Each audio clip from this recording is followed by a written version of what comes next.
Hello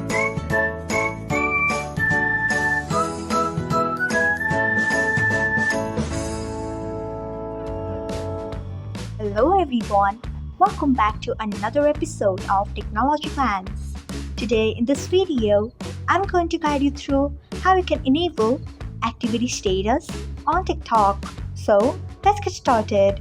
Firstly, open TikTok app in your device, then tap on your profile icon if you haven't. Next, tap on three lines icon. After that, tap on settings and privacy. Then tap on notifications. Next, scroll until you find activity status. Then turn on it by tapping on it.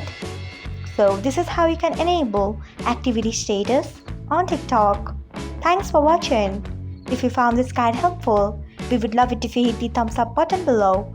We upload great new tech tutorials like this one every day. So do not forget to subscribe to our channel and hit the bell icon so that you will never miss another update.